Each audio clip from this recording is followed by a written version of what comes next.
because I think it's a remedy for a lot of things that are happening in the world right now. How can generous giving be a remedy? We're seeing all this stuff on Twitter with Twitter philanthropy, but we're also seeing that charitable organizations have been absolutely corrupt and basically jails for money laundering. So we don't necessarily have fantastic examples, real life examples of what honest, genuine, generous giving is. And don't even get me started on the world about unconditional love and all that stuff. Holy cow. So a few years ago, I got involved with Art Abandonment on Facebook. It's a group. I'm no longer on Facebook, but this group was really inspiring because artists of all sorts would make things, craft things, and then leave them in public places to be found by strangers. And the cool thing about that was within the note, it said you could keep what you found, you could leave it if you didn't want it, or you could take it and give it to somebody else. This idea of paying it forward or just even getting a surprise from the universe with a gift, right place, right time. So I started doing Art Abandonment, and we would encourage people with the little card on there to report back to the Facebook group and share their story of finding whatever it is they found. So the one and only person who responded to one of the several things that I had left between a couple different states actually ended up being a girl that I used to go to church with. Well, she's like a woman now, totally, but she was somebody I didn't like. I didn't have respect for her. And I thought it was weird, out of all the people that could find my artwork and then respond back to the Facebook group, it'd be this person that I hadn't really thought about in years. But when I did think about her, I did not have positive feelings. But then how I was able to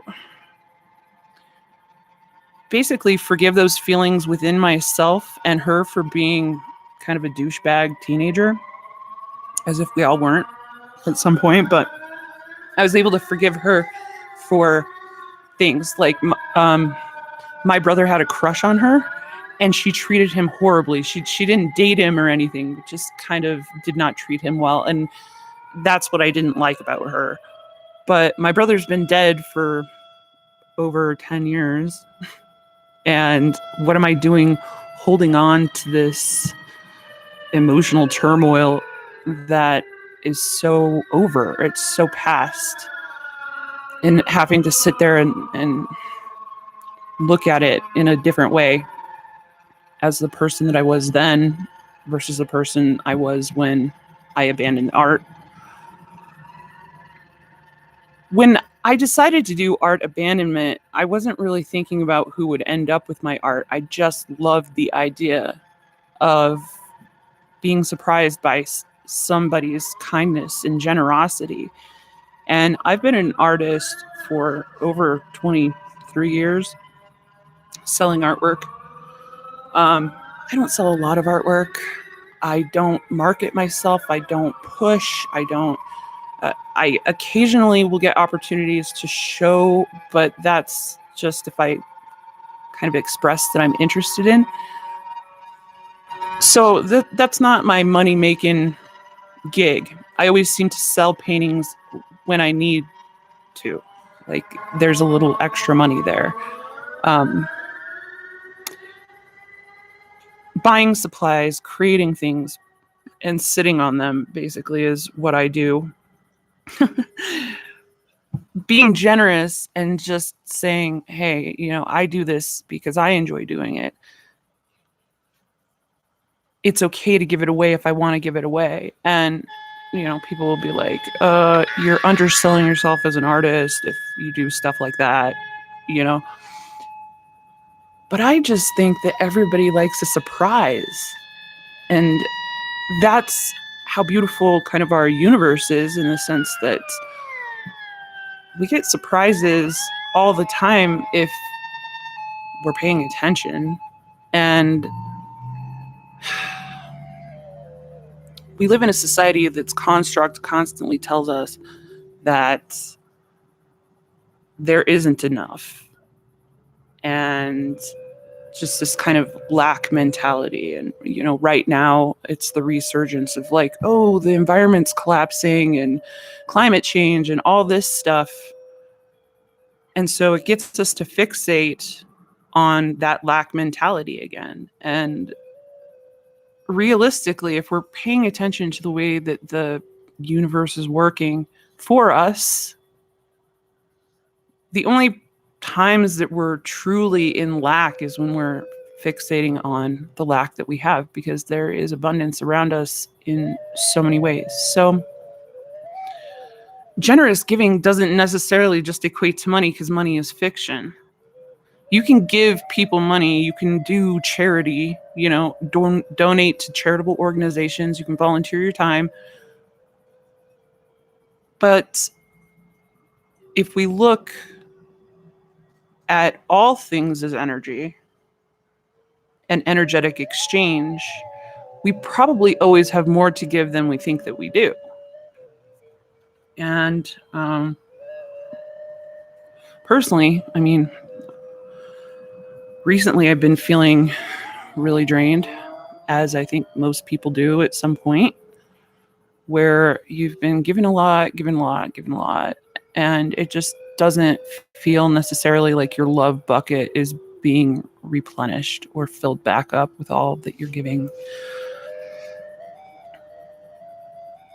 And that there is some sort of expected reciprocity within the construct. But we can also see that life doesn't exactly play out as fair for everyone. What's that about? My town that I live in is trying to find its own voice, its own identity. And it's having a really hard time with that. And it's been struggling with it for a very long time.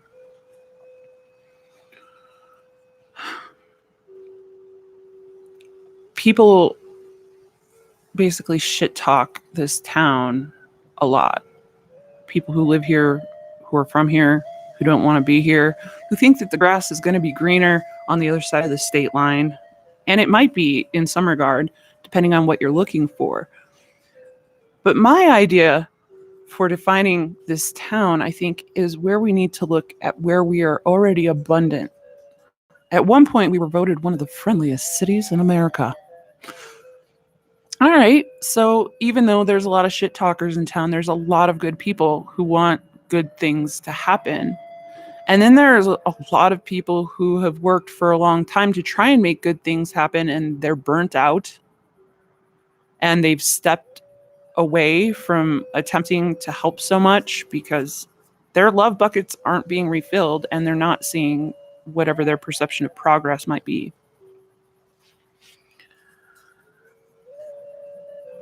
We've got plenty of old school politics. We've got all the good old boys and their money that gets circulated around town,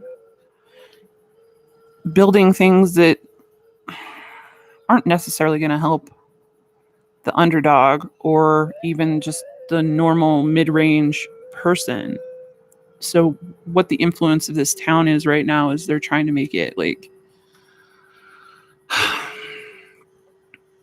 too expensive to want to live here. But then that's also like a lack mentality, right? I have a hard time seeing how certain agendas from certain people with money think that they can like buy integrity. So I don't really know where I'm going with this because it's all just on the fly, but we don't have a lot of great examples of what generous giving is, because there's always some sort of money or expectation tied to it, And even with the idea of tithing, to give 10% of what you make or do away, right? We can always give so much more in so many ways, but focus is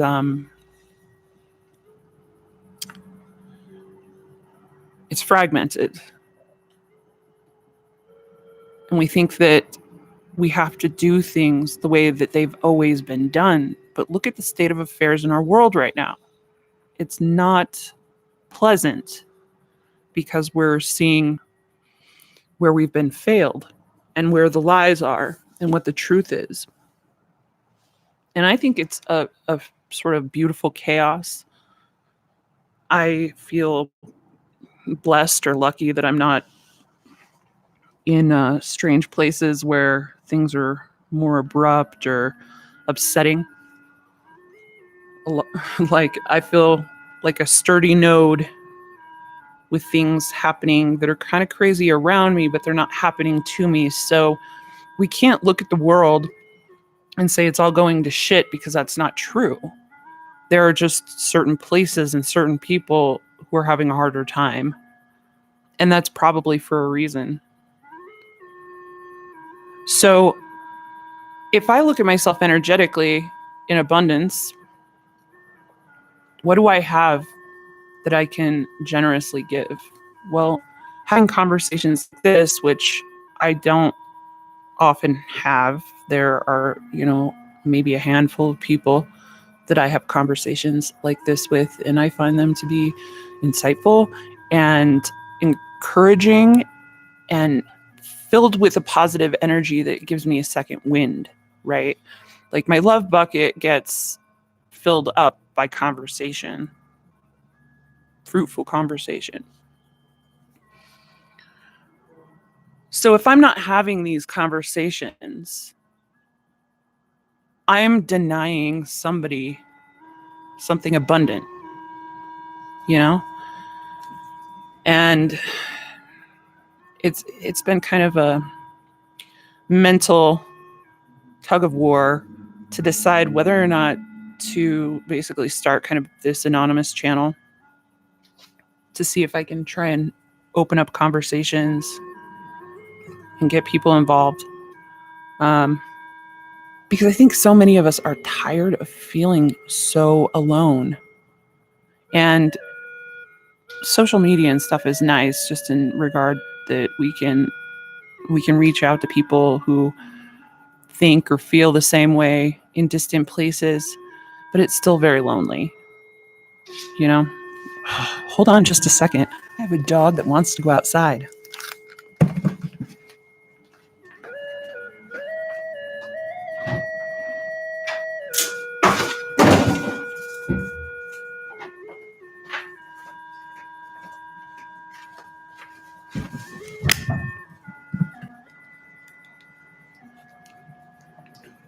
He can't make his own mind up.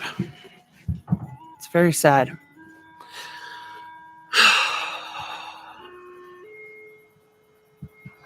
Many of us are tired. And that's how I'm feeling lately, is if I could have these conversations, then maybe a bit of the weight could be taken off of me. And that's a very humbling place to be. Because the frustration that compounds when you're tired,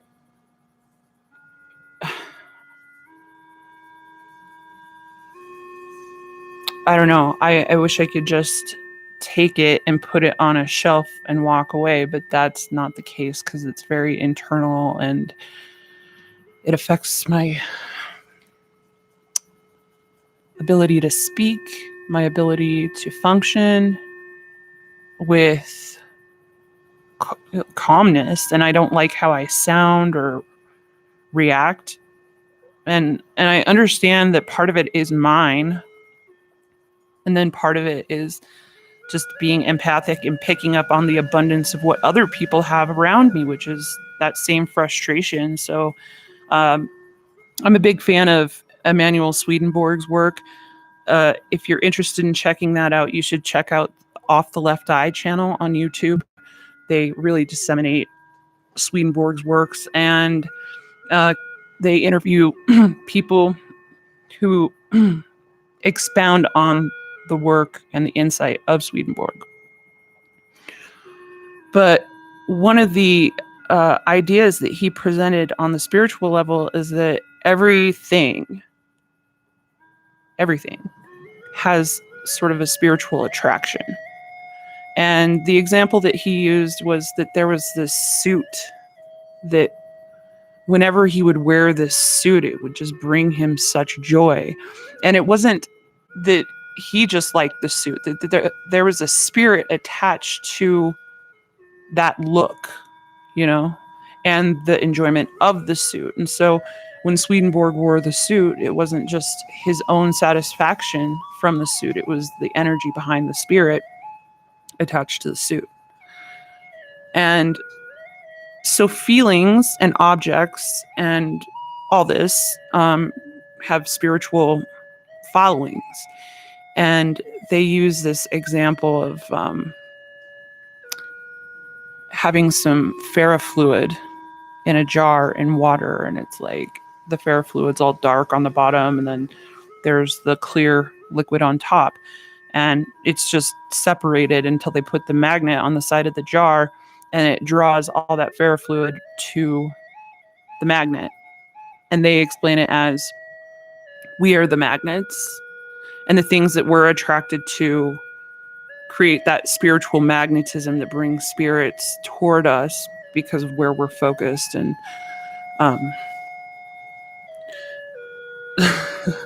so even though I can conceptualize it and I understand it, I still fall into places where I let it be a little too consuming, enough to the point that it's affecting my physical reality.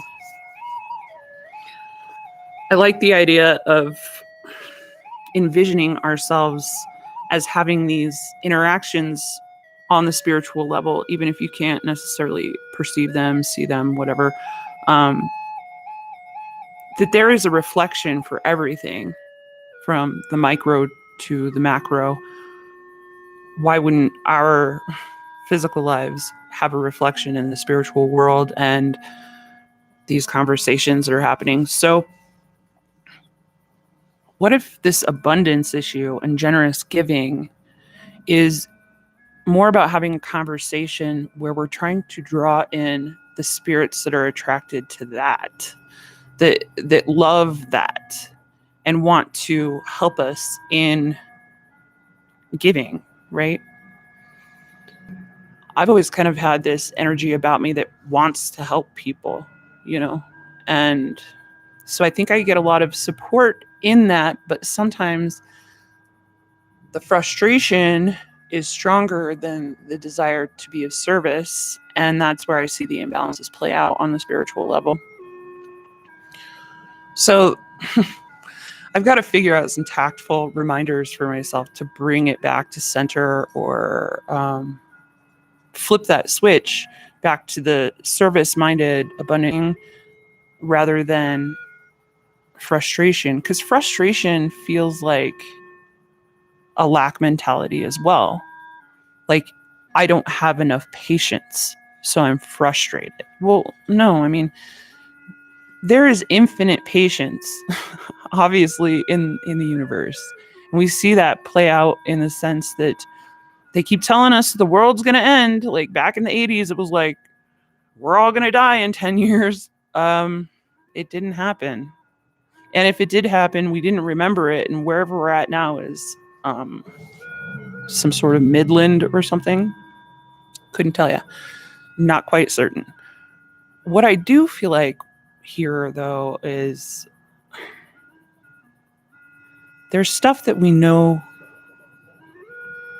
and not all of us want to recognize that it's real. So personally, for me, I feel celestial, but I feel like a failed celestial. not necessarily fallen angel kind of thing, but angelic. And then the failing is just a byproduct of incarnating as human. I'm trying to remind myself of my angelic nature in the physicality and in my mind, which sounds weird, right? Like, you think you're an angel? Well, yeah, I kind of do, honestly. And it's because of these insights that have been happening ever since I was a very small child. And instead of, growing out of it and disqualifying it at some point in time, I just kept it to myself and built it within myself.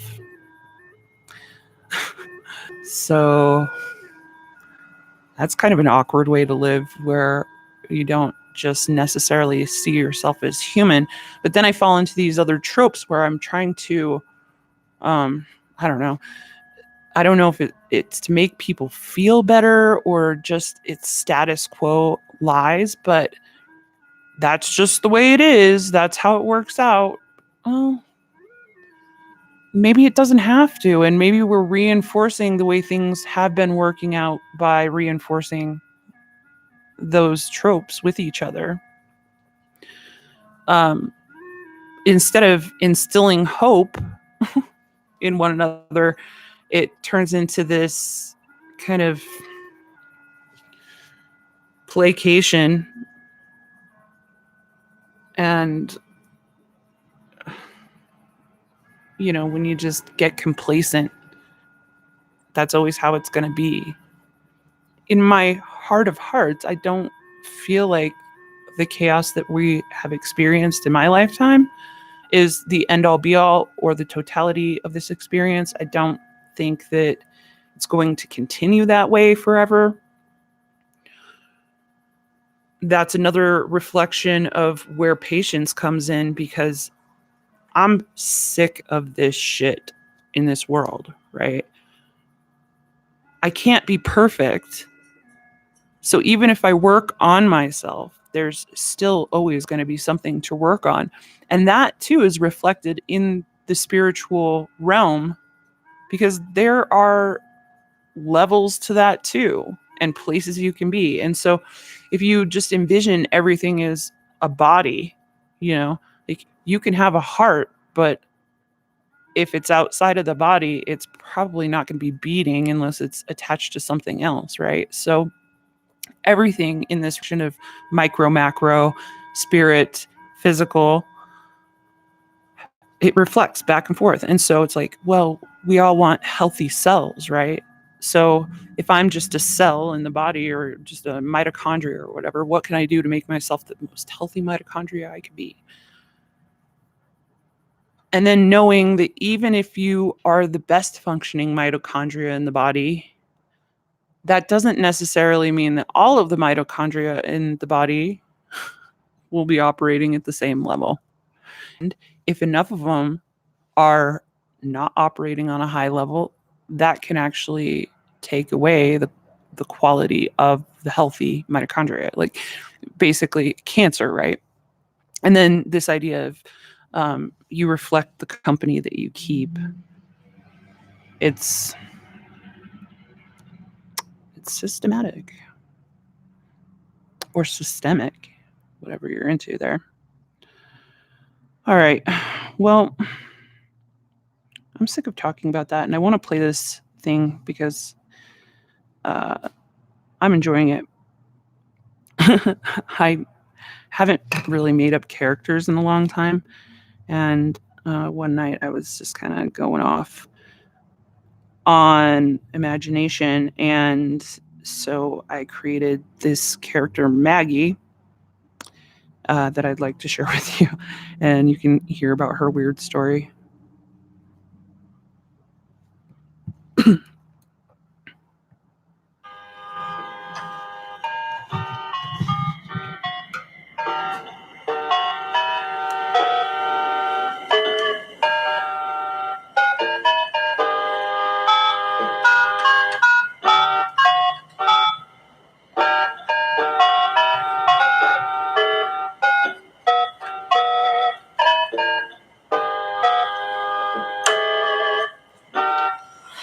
Jesus Christ. It is like taking these new protocols.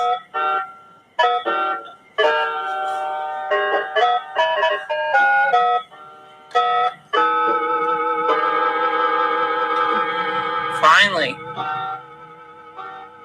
Come on, Larry. Come on, Larry. I told you I'd be calling right about now.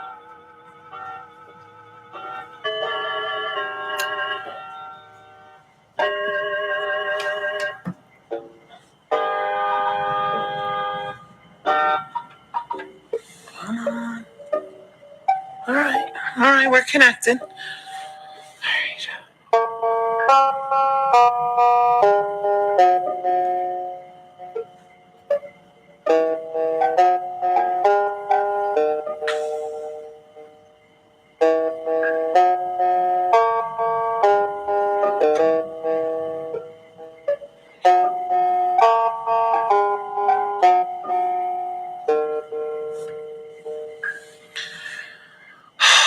Larry, I guess I'm just leaving another message. You know, we went through all these protocols. God, where am I at? The moon? Protocols so that we could connect with each other. And obviously, yes, I understand, like 100 no digit is brutal, and waiting for the connection signal is out of control. But I told you what time I would be connecting with you, and mine is still set to, home time, despite what's happening here in space. And things are getting crazy. The experiments in the bathroom are getting weirder. The food is getting even more bland and strange. And like I just said, we had to go through 100-step key protocol just to connect.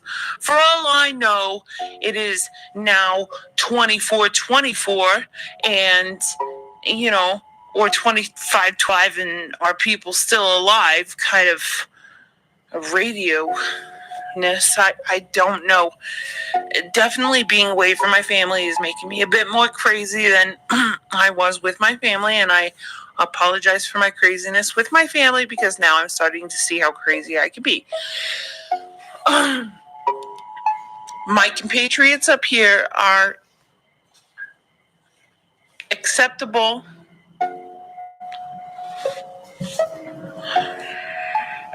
I don't get a lot of time to talk on these things. I hope you're not playing this on speakerphone, but Larry, I'm feeling kind of frisky. And I don't want to get with these weird alien people they sent me up here with. I want to come home, Larry. This is the weirdest thing I've ever. I want life to go back to the way that it was. And I'm afraid once I get back, nothing will be the same. And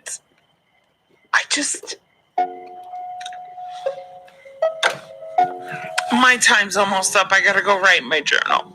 I love you. Bye.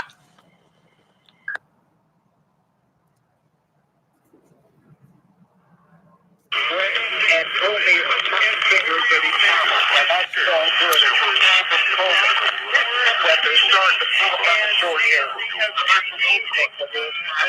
looking to make sure to make the job of each dollar. So she has a because I think she has to real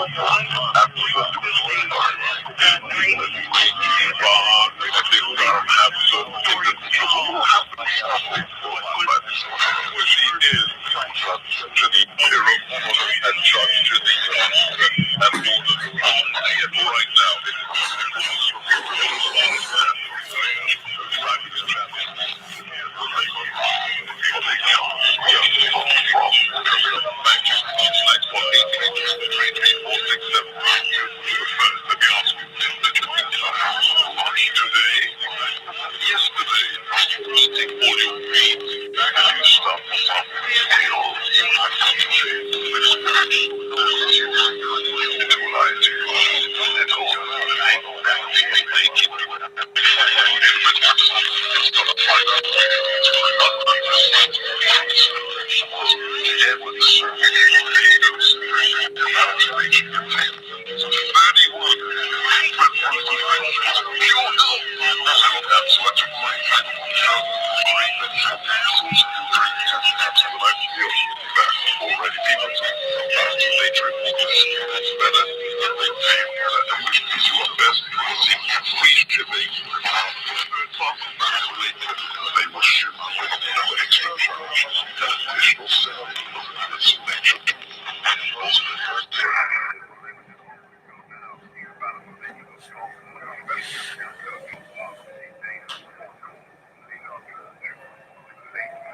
Would you just connect the goddamn phone?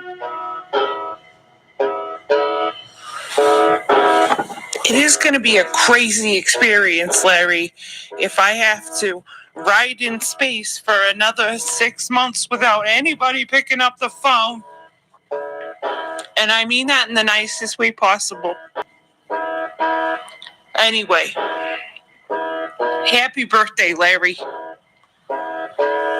I cannot even believe that we have almost been together for 20 years and that I am missing your first birthday in over 25. In over 25 years. I'm in space. I'm in space, cleaning space toilets and missing your birthday, Larry. I mean, what are you gonna eat? What kind of cake? Yeah, I mean, who's even gonna get you a cake? Who's gonna make you a cake? It's all just downhill from now, Larry, because, I mean, what do we have directly after your birthday?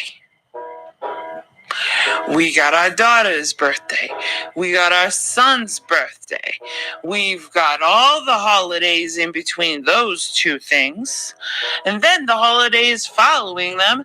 And then it's my birthday. And you know what? I'm going to miss a whole year of birthdays. Because I'm cleaning space toilets. Because my kids thought it'd be funny to put my name on a piece of cardboard that came off a cereal box and send it into some weird random company, and they picked me at random. Don't you see I'm breaking down now, Larry? I need to get an oxygen mask.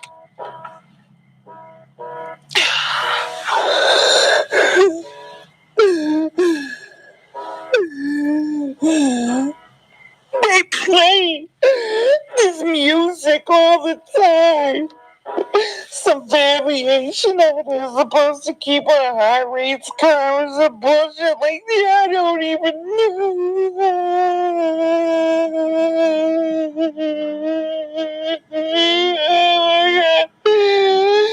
The tears are literally flying off my face, Larry, because there is no gravity.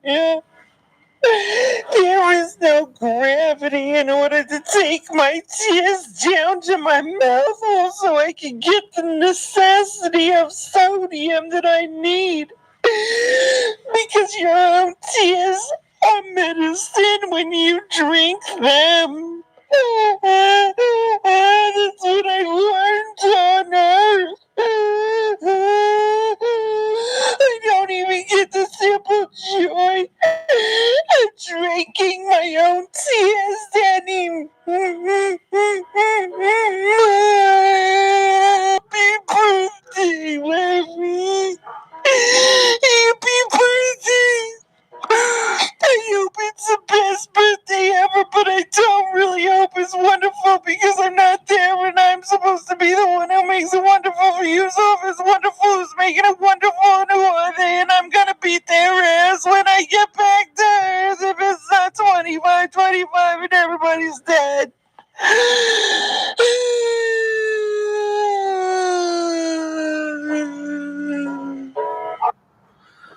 Right.